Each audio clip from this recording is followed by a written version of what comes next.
काहीच करू. आता आपली कपाशी होती म्हणून आपण जाऊन नव्हतं दिलं. त्याचा मोका रस्ता आहे ना, तरी जाऊन द्या ना. मग आता काय करतो, येईन कधीतरी. आता काय त्याला इलाज. बरं तुझ्या घरी बघू काय करायचं, मी बघतो कुठून तर रस्ते सोय तर ऊस तर काढावं लागेल ना. ऊस काढावं लागेल ना आता. जातो तुझ्या घरी, तुझ्या घरी मी बघतो. जाऊ का तुझ्या घरी मग. हा अक्षय, काय बाबा? मी येतो गावातून आणि ते ट्रॅक्टर घालीन बरं का आरामखोर, लक्ष ठेवा. हा बरोबर. मला लगेच फोन करा, जर ट्रॅक्टर घातलं मी हातपाय तोडून टाकीन एखादी. नाही मी लगेच जाऊन थांबतो. हा आपल्यावर. हा, आणि तुम्ही आवरून घ्या. मी येतो, पैसे विषय थोडा कार्यक्रम गावात ते उरकितो, तिथं जा पहिले. मग ते आवरून घे, लगेच तिकडे जातो ना. तुम्ही लगेच घेऊन मी आवरून लगेच जातो. लवकर आवरा. ट्रॅक्टरवाला आलाय बा, आता काय होईल ते बघू.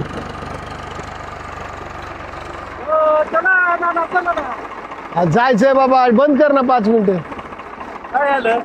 अरे बाबा जायचं होतं. अरे सगळं मान्य आहे, पण आम्ही त्याला रस्त्याचं विचारलं होतं भावाला, तू नको घालू म्हणतोय. त्याच्या आईला मग मला फोन करायचा नाही होय, मी कशाला आलो असतो. माझं नाक कुठं ना झालं आता. अहो पण ती परिस्थिती अशी झाली का तू नकोच म्हणतोय. ते रात्री मस्त पाया पडले राव, पण ते भावाला नाही भावाला रात्री रस्ता मागितला होता, पण तो नको जाऊ म्हणतो त्या रस्त्याने. मग आता भाऊ कुठे? ते आहे तर घराकडे, पण ते रात्रीलाही दावी झाली जराशी. चला मी येतो, नाही तर त्यांच्याकडे. चला नाही आता त्या काय ट्रॅक्टर बघितलं ते चाले लगेच पळत पळत. ही आहे का? कोण आहे ही? ट्रॅक्टर बिक्टर घालायच नाही बरं का आतमध्ये अजिबात. तुम्हाला सांगितलं कळत नाही का? ट्रॅक्टर नाही घालायची अजून घातला नाही अजिबात बरं, नाही घालीत, पण झालंय काय नेमकं ही तर सांगता. काय नाही आमचं झालं. ट्रॅक्टर जाऊ द्या मागे. चला आबाला फोन लाव ना. नाही मी सांगतो ट्रॅक्टर अरे पण तू आबाला फोन लाव ना. त्यांना तुम्ही नाही ऐकलं, त्यांनाच फोन लावा लागणार. लाव ना. लावा, त्यांना घ्या बोलून तुमच्या पप्पाला. हॅलो आबा कुठे आहे तो?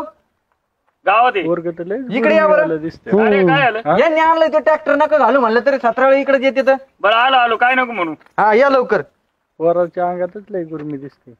ते आमचं काही का असं ना ट्रॅक्टर घालायचं नाही. अरे पण नाही घातला अजून, आमच्याच वावरात आहे ते ट्रॅक्टरवाले आले तर आत्ताशी. ते तो बापाला काय आता ते भाऊच इथं म्हणल्यावर काय जाणार. सांगा तुम्ही यांना. काय ट्रॅक्टर काय त्यांचं तेवढं ऊस काढायचं, त्याच्यामुळे ते रस्ता उलच ही करून हार करायचा वरमा. राहा पण तू रात्री नाही म्हणा ना. आता एवढं कसं काय बदललं एकाएकीच. आता तुला काय सगळं रामायण सांगत बसू का? अरे पण तरी पण काय झालं बुवा असं. हो एवढे बदलले कस काय? हा ना रात्री काय नाही सांगू? तू अचानक कस काय बदलला एवढा. अरे मी गावात कार्यक्रम होता महाराजांचा कीर्तनाचा. बर तिथे गेलो, त्या महाराजांनी इतकं सुंदर उदाहरण सांगितलं का एकदम माझ्या बुद्धीत बदलच झाला बा लगेच. असं काय सांगितलं ते महाराज? सांगतो ना मी.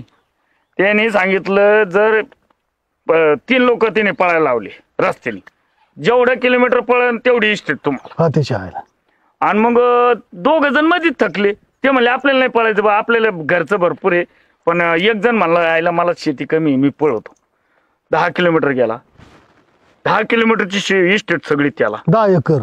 त्याला तिथं नाही थांबवलं. परत ते 15 किलोमीटर वर गेला. तिथं दम छाटला, जागर गेला. आता गेल्याच्या नंतर पुढं काय झालं माहिती का? वाईटच झालं. पुढं काय झालं ऐकून घे ना. मग त्याला फक्त 3/6 जागा शिल्लक राहिली. कुठं? शेवट अमरधामात. हे सगळं जागेवर राहील. मग तिथून पुढे माझ्या डोक्यात प्रकाश पडा बाबा. अरे मग हीच तुला जाऊ दे बाबा, माझी चूक झाली. जाऊ दे, तुझ्या रस्ता मोकळा करून देतो. जाऊ दे ना, चला. नको. अरे किती केलं भाव असा होता असा. एका मिनिटात कार्यक्रम. किती केलं तर ह्या बॉटल येत नाही, ह्याच बॉटल. अरे मी खांदा तुला देणार आहे, तू खांदा मला देणार आहे. जाळायची का कुठे इस्टेटीला? माया कुणा काही चुकला असेल चांगले, पण पुतण्यात थोडा जरा नाही. मी कुठे काय बोललो? चुकलं ना. माझ्या भावाला काय बोलला तू? नाही आता तुम्ही सांगितलं काय बोलला का? नाही काय पोरगची जाद्याविषयी सोडून. अरे काही लोकांचे आहेत का ते बी आपले. बरं चल आता चला येऊ द्या. जाऊ द्या ट्रॅक्टरवाले घे करून आता ते. बरं आता आपण जाऊ गावात, जर काम आहे आपलं. तुमचा वाद मिटला ना? हा मिटलं इकडे भाऊभावांचं. हे असंच झालं पाहिजे सगळ्या भाऊभावांचं. हे असलं यांचा आदर्श घेतला पाहिजे सगळ्या भाऊभावांनी. चला आता जाऊ द्या, आपल्याला काय करायचं, आपलं काम झालं.